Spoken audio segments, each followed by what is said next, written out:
opera, It Must All Be Done in Darkness, focuses on the isolation period of Harriet Jacobs.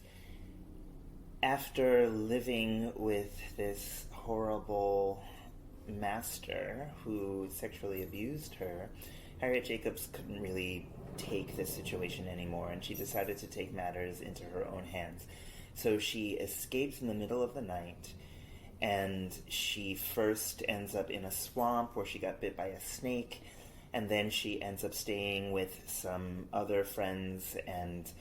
friends of her family, and after some time it just became obvious that the safest spot for her to be in would be the crawl space of her free grandmother's attic.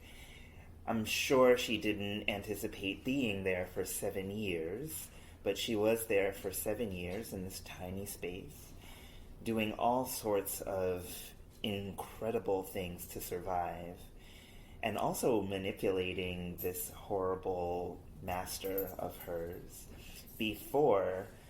escaping in the middle of the night once again to the port of Edenton, North Carolina, where she jumped on a boat, part of the Maritime Underground Railroad,